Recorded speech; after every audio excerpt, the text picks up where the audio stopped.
Jennings puts a curse on you. They can kill in this town and get away with it. 'Cause this is the devil's playground.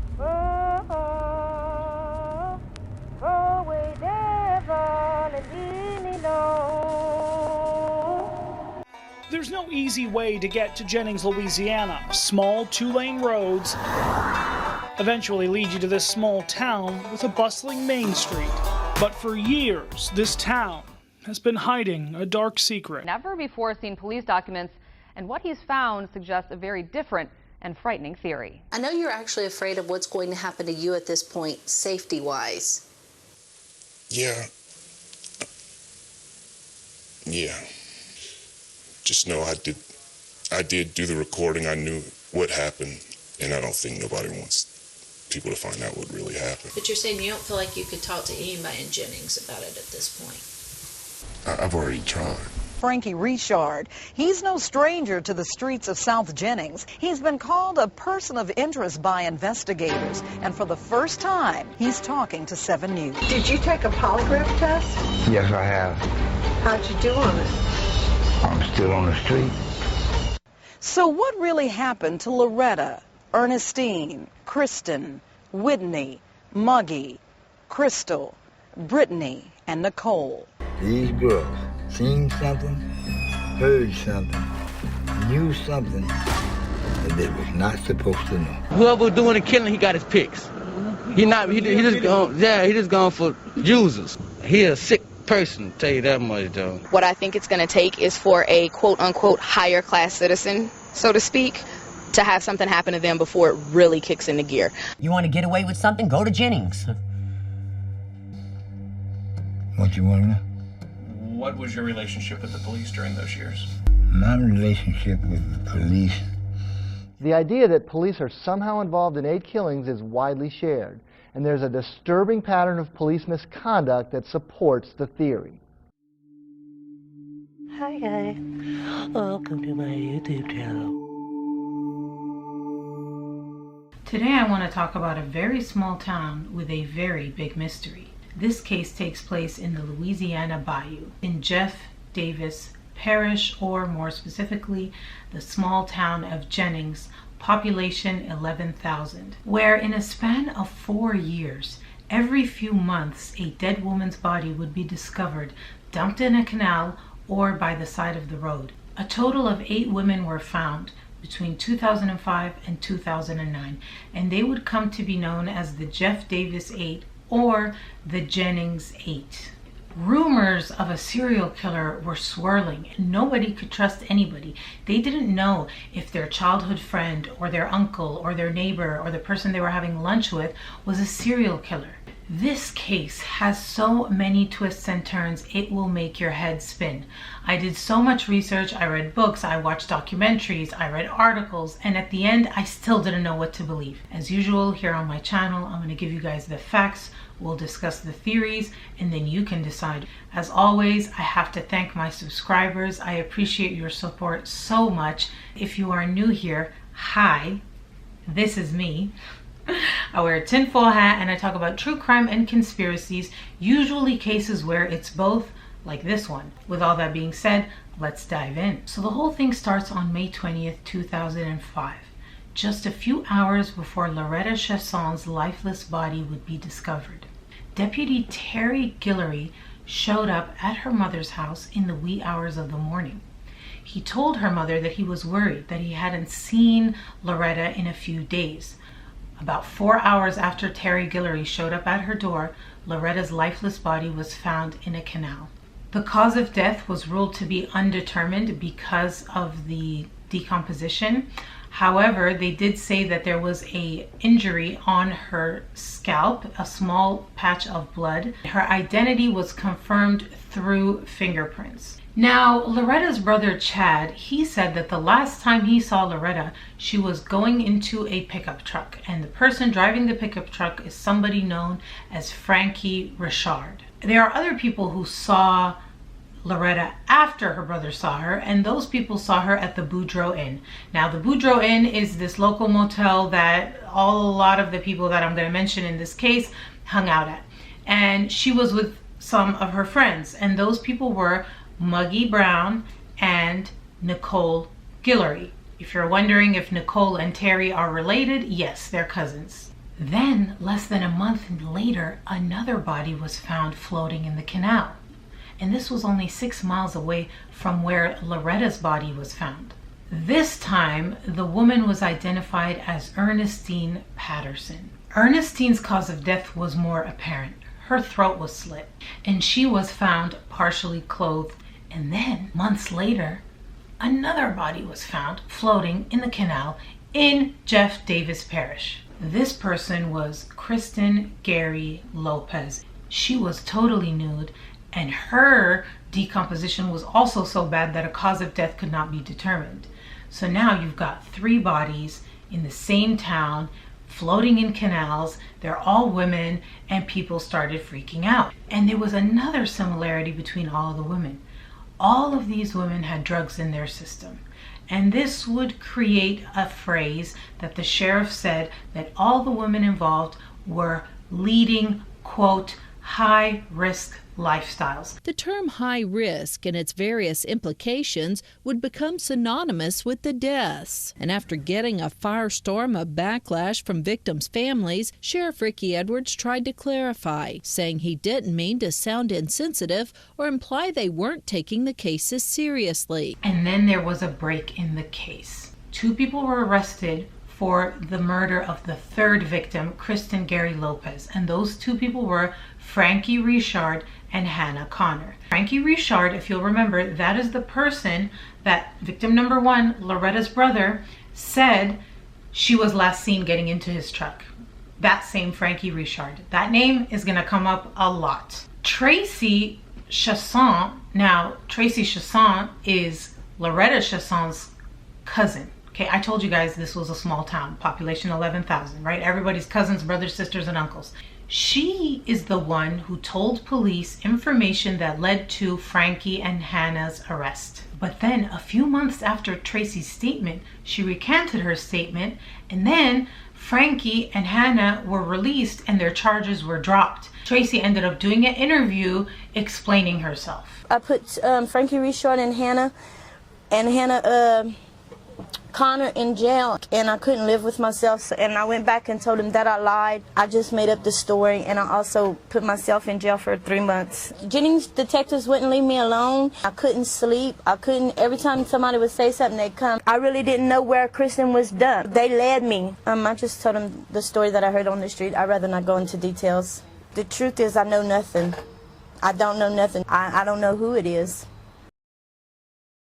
And this is where things get weird.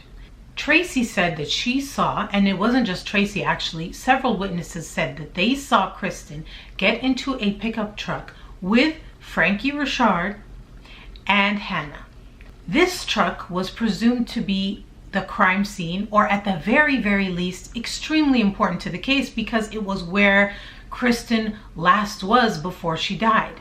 So you would think, right, that this truck would be seized and treated as evidence. But in fact, what actually happened was that somebody purchased the truck, washed it, and then sold it for double the price.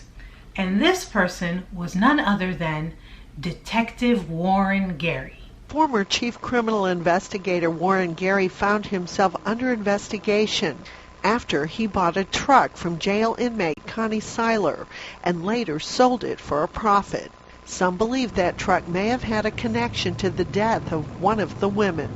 We were told that it was used to transport one of the bodies to one of the drop-off spots.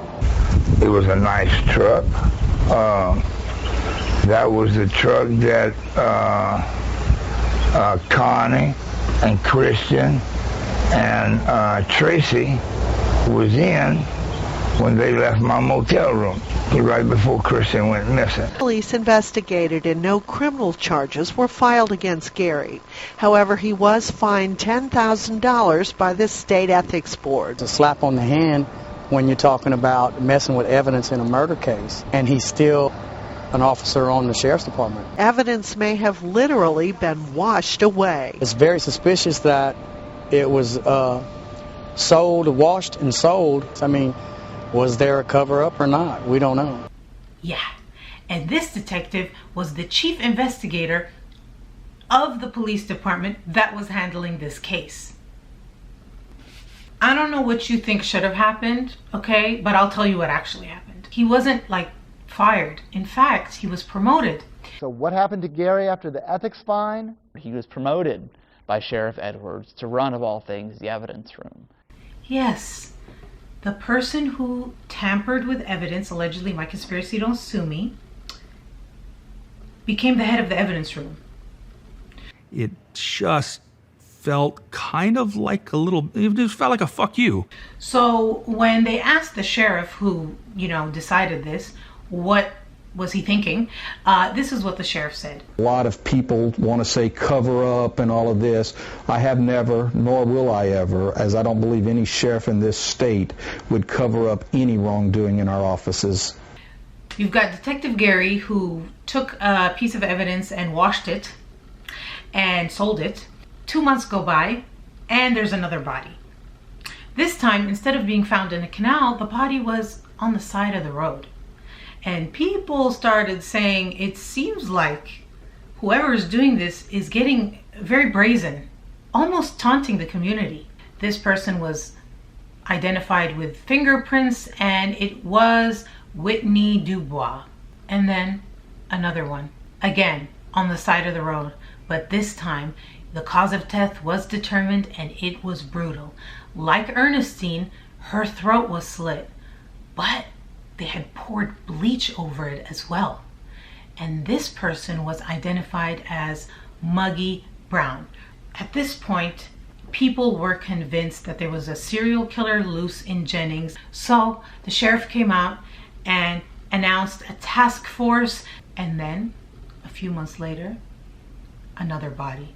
This time near a canal in a wooded area. She was Crystal Shea Zeno. But before you could even wrap your head around that, another body was found. Her name was Brittany Gary, and she was actually Kristen Gary Lopez's cousin. And not only was she her cousin, she was the youngest victim. She was only 17. So this is what happened. She actually was missing for a few days before she was found. She was last seen at the Family Dollar store on the surveillance camera footage at 5:30 p.m. on November 2nd. She was missing for 2 weeks. Her mom was pleading for help. I'm asking anyone out there, if you have seen Brittany, please, I'm begging you, please call me. The community was terrified that she was going to be part of these string of victims, and before you know it, she was. She was found on the side of the road, and her cause of death was asphyxiation. Now, by this point, the community's fear had turned to anger. They felt like this was too small of a town and everybody knew everybody, and it was just so strange that the police couldn't figure out what was going on, or at least have some information. Why wasn't anyone talking? Why weren't any arrests being made that were actually sticking? Was it Frankie? Was it someone else? Could it be someone in the police department? They're upset. So what do? They decide to hire a private investigator to figure out what is going on in Jennings. So this private investigator starts filming. He's filming girls who fit the profile of the girls who are being found dead. And that's when he got footage of Nicole Guillory 2 months before she became victim number 8. Everybody that knew Nicole knew that she had this habit of brushing her hair, and she was also very stressed out at this time. She kept saying that she was going to be next. According to Frankie Richard himself, he said, quote, Nicole knew a whole lot about a whole lot. Now, Nicole's mother, she spoke to media. She would always tell us that, that she wouldn't live long. She was always paranoid. It got to the point where she did not want to go anywhere by herself. I think she could feel that they were closing in on her. I bought some icing and cake for her birthday. She said, Mama, it doesn't matter. I'm not going to be here. She said that she even had her 4 kids placed with relatives. And she said that she was scared of someone, but she would not say who. And that Nicole claimed that she knew who killed the girls and that they were coming for her next. And then Nicole went missing. Her mother filed a missing person report on August 19, 2009, and that same day, Nicole's body was found. Again on the side of the road, she was nude from the waist down, and her cause of death was evident. It was asphyxiation. And you know what else her mother said? She used to tell us all the time it was the police killing the girls. We'd say, Nicole, a name, something. Write a letter and leave it somewhere. Let us know. We can help you. No, Mama, it's too far gone. It's too big. I'd rather y'all not know nothing. That way, nothing can happen to y'all. She knew. She knew. She knew. And that's why they killed her. A lot of this information was uncovered by an author. His name is Ethan Brown. Now, Ethan Brown wrote a book called Murder by the Bayou. What I'm going to tell you has been researched by him. Jeff Davis Parish, which is the parish that Jennings is in, has the lowest rate of solving crimes in the nation. They call it a clearance rate, and they have an embarrassingly low clearance rate. The numbers are sobering. These 8 killings, along with 9 other unsolved murders in the area since the first body was discovered, gives Jefferson Davis Parish one of the lowest clearance rates for homicide in the country. According to the FBI, the parish has a clearance rate of less than 7% compared to a national rate of 64%. Just last year, former Jennings Police Chief Johnny Lassiter, in office over the period of the killings, pled guilty to stealing money and drugs from the evidence room. A few years before that, Paula Guillory, a Jefferson Davis deputy, was fired after being accused of the same thing. In fact, this 109-page report obtained by Eyewitness Investigates contains dozens of interviews in which witnesses point to police involvement. The report is by a multi-agency task force formed in 2008 to solve the killings. Take Guillory, the fired deputy. When she was dismissed for mishandling evidence, she was a member of the task force. Quote, 2 men, Byron Chad Jones and Lawrence Nixon, were briefly charged with second-degree murder in the Ernestine Patterson case. That was victim number 2. But despite several witnesses implicating them, the sheriff's office did not test the alleged crime scene until 15 months after Patterson's murder. Over 2 years, and found, unsurprisingly, that it failed to demonstrate the presence of blood. Well, yeah, if you go to test a sample over 2 years later, why are you not checking for samples for 2 years? Is it incompetence or is it something worse? I don't know. You decide. Let's talk about Sergeant Jesse Ewing, because he tried to do something good and he got totally railroaded. It says, in December 2007, Sergeant Jesse Ewing received word that 2 female inmates at the city jail wanted to talk about the unsolved homicides, then totaling 4. He was stunned by what he heard. Ewing said that both women told him that, quote, higher-ranking officers had been directly involved in covering up the murders. Ewing had long been wary of his fellow cops, and he feared that the audio tapes would simply vanish, just as drugs and cash had a way of disappearing from evidence. So Ewing handed the interview tapes over to a local private investigator named Kirk Maynard. This is the same, or Menard. This is the same private investigator who filmed, that was hired by the families, who filmed Nicole Guillory, same guy. Ewing's gambit to grab the attention of the feds backfired. The tapes ended up right back with the sheriff's office-dominated task force, and Ewing's fear of retaliation turned out to be justified. The parish district attorney charged Ewing with not only malfeasance in office, but also sexual misconduct. One of the female inmates claimed that Ewing touched her inappropriately during the interview. Ewing denies it, and that charge was dismissed. Ewing said, I felt screwed for doing the right thing. The contents of the interview tapes have never before been made public. I've listened to them in their entirety. They provide highly specific information about the murders of 2 of the prostitutes, Whitney Dubois and Kristen Gary Lopez. These are the 2 victims, as well as local law enforcement's alleged role in covering up Frankie Richard's role in at least one of the killings. I'm withholding the names of these witnesses in order to protect them from retaliation by cops or suspects. The first inmate spoke about the night that Dubois died in May 2007. She claimed that a prostitute named Tracy Chesson, remember Tracy, the one who recanted her statement? Tracy had told her that she was there the night that Richard and his niece, Hannah Connor, killed Dubois.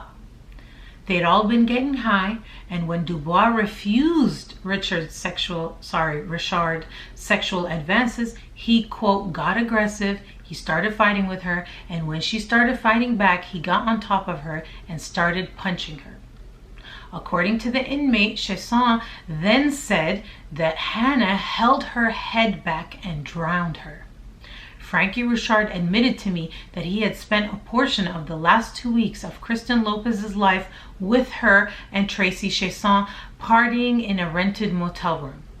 But he claimed that he had suspected them of stealing and thrown them out. Quote, Kristen come give me a hug and said, Uncle Frankie, you don't want me back in your room, Richard remembered. And I said, no, because you don't have no respect. You want to steal everything. And he never saw her again, he said. Chesson had told a similar story to investigators at first, but according to the homicide file, in her second interrogation, she broke down in tears describing what she now said she had seen, that Richard and Connor had, on another drug-addled night, killed Lopez in a fit of anger, beating her severely by a levee near the Petit Jean Canal on the outskirts of Jennings, and then drowning her. The confession, corroborated by the fact that Lopez's body was recovered floating in the canal, led to both Richard and Connor being charged with second-degree murder. The second inmate corroborated Chesson's story, claiming that Hannah Connor had confessed her guilt while high on crack. But the two inmates told another story too, about a truck, about a conspiracy between Richard and a top sheriff's office investigator to destroy evidence in the Lopez case. Richard, the second inmate said, put Lopez's body in a barrel and used a truck to transport it. The truck, she said, was later purchased by an officer named Mr. Warren. So this is a transcript from that conversation. It says, so you're saying that this officer knew about the DNA? Yes, sir. Did Hannah say that? Yes, sir. Did she know about the killing? Yes, sir, because him and Frankie Richard were good friends. What did Hannah tell you about the officer? That him and her uncle Frankie are good friends, and that he brought the truck so that the evidence wouldn't come back to her uncle Frankie. He discarded it. He cleaned the truck at the car wash. Who cleaned it at the car wash? Officer Warren. What car wash did he clean it at? Ray's. According to these witnesses, it seems like Frankie and Hannah did this while high on crack, and that they had connections with the police, including Detective Warren, Gary, who helped them cover it up. So that transcript that I read you, that was recorded by Sergeant Ewing. He's the one who gave this to the FBI. But instead of this leading to sort of any type of discipline, instead, Ewing is the one that got fired. And there was another witness that actually did an interview under the condition of anonymity with the local media, saying not only did she have a recording, or he, we don't know, that they had a recording and that they tried to tell police. I worked a case that was due to narcotic pills being trafficked from Houston to Jennings. During that investigation, I was at the house where the pills were being distributed. That's when our informant says a fight broke out between two men. During the scuffle, each saying they would tell what the other had done. So after that went on, I grabbed one of them and walked to the side of the house with him. And that's when he said what had happened to the first victim. Loretta Chesson. That's what they meant when they said, I'll tell on you, but no, I'll tell on you. They both actually had something to do with it. Our informant says the entire conversation was captured on tape, a wire worn by one of the people he used to gain entry into drug houses in Jennings. I know you're actually afraid of what's going to happen to you at this point, safety-wise. Yeah. Just know I did do the recording. I knew what happened, and I don't think nobody wants people to find out what really happened. He said him and a group of girls were partying, and he was prescribed to methadone wafers, which he kept feeding to Loretta Chasson. After a while, she collapsed. He wraps her in some blankets. Then he goes back and continues partying with the other girls. He went back and checked on her a few times, he said, but at 2 a.m. is when he realized she had died. She had OD'd from the medicine. Some of those other girls were partying with them. That's when he says the men disposed of Loretta's body, dumping her in the canal. But you're saying you don't feel like you could talk to anybody in Jennings about it at this point? I've already tried. Now, speaking of witnesses, there's a whole different factor here. It's a common thread with every single one of the Jennings 8. And why did I say it like that? And that is that they were all informants with the very police department that was handling this case. Not only were they informants, but every one of them was a witness to what happened to another one. For example, Loretta, victim 1, was seen by Muggy. Kristen, victim number 3, also was interrogated and knew what may have happened to Loretta. Muggy also knew about what happened to Ernestine, victim number 2. In the case file is also a comment from another witness who says that Muggy told her that 3 police officers were going to kill her. And as we know, Muggy turned up dead. And then there's the case of Whitney Dubois and Brittany. Whitney is victim number 3 and Brittany was victim number 7. Brittany, according to witnesses, said, quote, "Uncle Frankie killed Whitney." And as we know, Brittany turned up dead too. So Brittany, victim number 6, told Crystal, victim number 5, that she knows who killed Muggy. And as we know, all 3 of them would end up dead. And it was like one by one until all that was left was Nicole. And remember, Nicole Guillory was paranoid. She kept saying she was next. She kept saying she knew who did it. She said the police were involved, that it was more than one person, and that she was next. And she was right. So now we're left with the question of who and why. Let's talk about the theories, because with each theory, there's more information that comes out.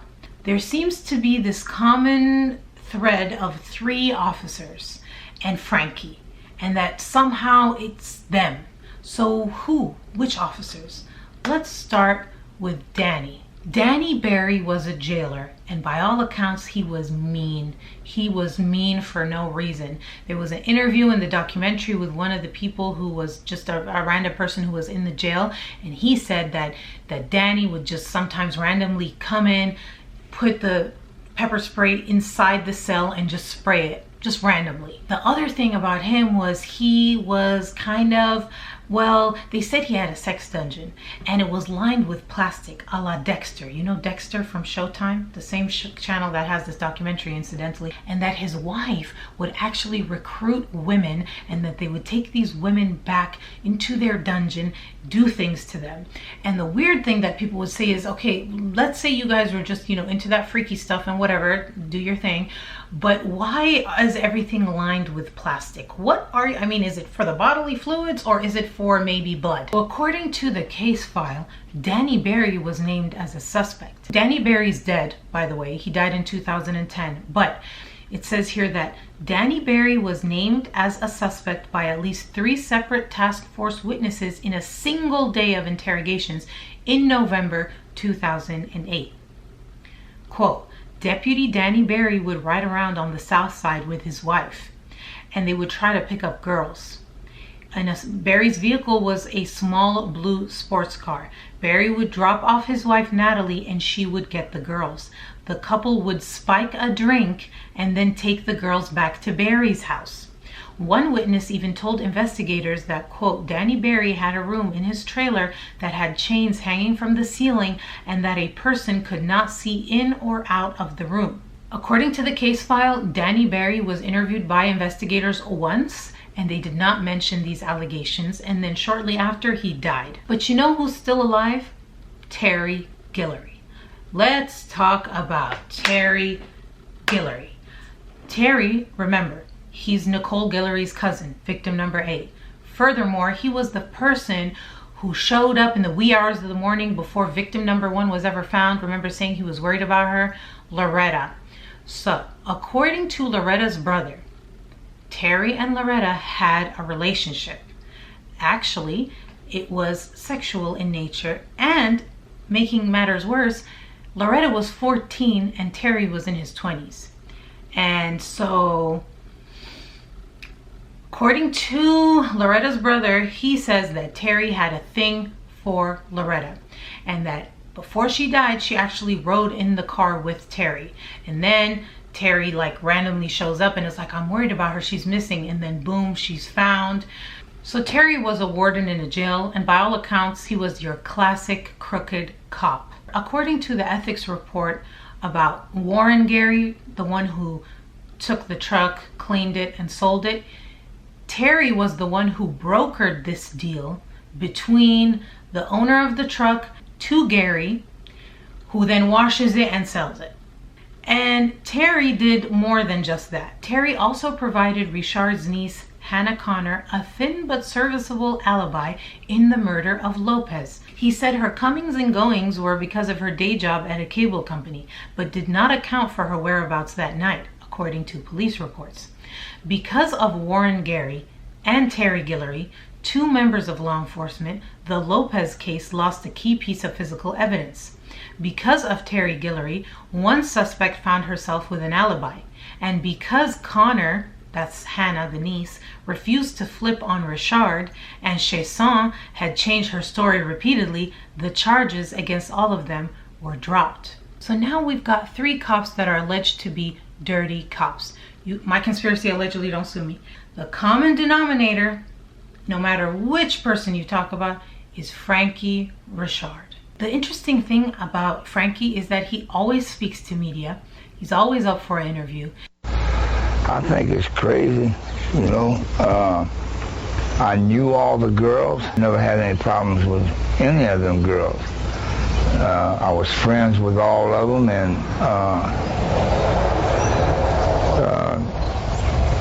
they all used to come around here. Christian was a little girl. Christian would call me Uncle Frankie.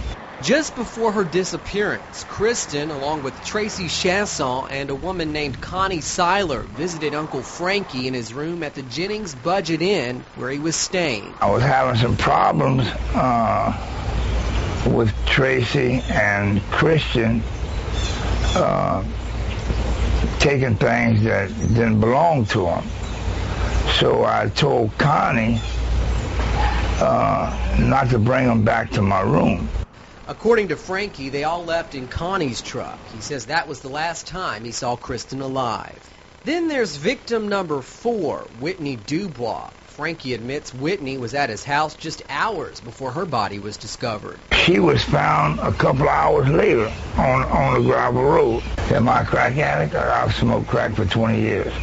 They all, every last one of these girls that I knew, I've gotten high with. You ever had sex with any of these girls? Yes, I have. How many of them?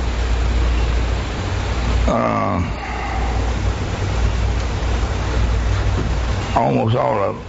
And he's done several lie detector tests, and the one that he did for Showtime, he was literally on death's door when he did it. He was like, Did you help sell that truck? No. Did you participate in the dumping of Kristen's body? No. And they said that they couldn't determine either way. He had taken one way earlier when he was in better health. And did you take a polygraph test? Yes, I have. How'd you do on it? I'm still on the street. He wasn't arrested, so although those results were never released. One of the people he spoke to a lot was the author of the book Murder on the Bayou. He mentioned Danny Berry and how he thinks Danny Berry is involved. Quote, all these girls, or most of these girls, was found within a 3-mile radius of Danny Berry's house. Since he been dead, nobody died.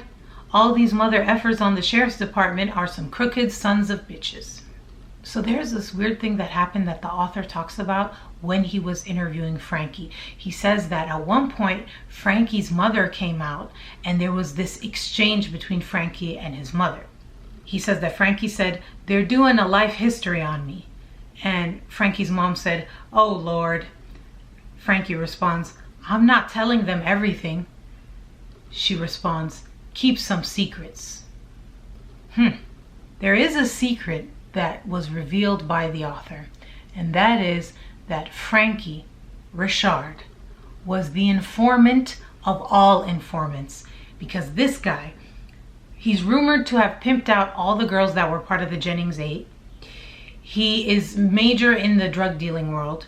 He had one of those motels at one time, and anybody who is involved in the scene of drugs and sex in Jennings knows Frankie and actually reveres Frankie. There's one incident that the author talks about where some guys pull up and are like, "Frankie," and they pull up and they like prostrate themselves and like bow down to him. And so somebody who's got it like that in the community would be very, very valuable to police with regards to information. When confronted with this information, he really, really denied it vehemently. I'll read you another quote. "He is a prized informant who, according to task force documents, has provided a steady stream of intel to investigators." Richard would push back against the snitch label vigorously. Although Frankie denies this, there is some proof that he is an informant, and such a high-level informant that he actually has a task force issued cell phone that he uses as a direct line of contact to the police. So this is the actual email that the private investigator sent to the police officer. This is the head of the criminal investigations too. His name is Randy Cormier. The subject is Unsolved Homicides Information. It's dated May 10th, 2012. Randy, I will give you some information I've received, but I will ask that you keep it between us as I keep confidential information between us as well. I received a phone call from blank regarding the questioning of blank and blank. Explained to me that you told blank not to worry about Frankie because Frankie works for you. Her exact words were, "Do not worry about Frankie because he works for me." And supposedly the Acadia Parish Detective Keith Latiole, she also mentioned that you stated that she was to be the next victim, which scared her tremendously. She also stated that you said, "Watch who you trust," which is understandable. I found the phone call very strange because you are usually reserved, and questioning a witness usually receives information and does not give information. Blank also stated you told her that she did not need a gun or mace, but stated she was confused because of your comment about she may be the next victim. Blank did call the FBI and repeat to them about her questioning with you because she was scared when you told her that she would be the next victim or maybe the next victim. From what I understand, she reiterated to the FBI about your questioning of her and Blank. In any case, both girls are terrified. She also informed me about Frankie and that he has 3 cell phones and one is issued to him by the task force. In any case, I felt you should know this information in maintaining my reporting procedures. The only reason I would want Blank to know that I've informed you of what I was told is because they are already terrified, and if they do have any more information, it may scare them into coming forward in the future. Just FYI. Thanks. Kirk Menard, Advanced Investigative Technologies, LLC, blah, blah, blah. And Randy Cormier is the commander who leads the Department of Investigations Division of the Jefferson Davis Parish Sheriff's Office. So, yeah. So this begs the question, why are the cops covering for Frankie? Well, if Frankie is their major top informant, he's more valuable to them free, maybe because of these high-risk lifestyles and the fact that these women did live the way they lived, did drugs, participated in sex work. Maybe they didn't value them as much. Maybe they felt like they deserved it, or they put themselves in this situation. I mean, this is all my conspiracy. So It could be that because they didn't value the victims, they let this guy get away with it, literally get away with murder, so that he can continue to be an informant. The war on drugs has been profitable for this office, this sheriff's office. So it would be valuable to them financially to have this informant who is offering them information that allows them to make busts, that then allows them to continue to get funding because they're doing such a good job on the war on drugs. So that is the whole connection thing that is regarding Richard and the officer. I would love to know what you guys think. For me personally, I feel like at the very least, Frankie, Terry, and Gary, and it all rhymes, doesn't it? Frankie, Terry, and Gary. Allegedly my conspiracy, don't sue me, but we might never know. Anyway, that was a lot. Thank you guys so much for watching. Please subscribe if you haven't already, and I will see you guys in the next one. Bye.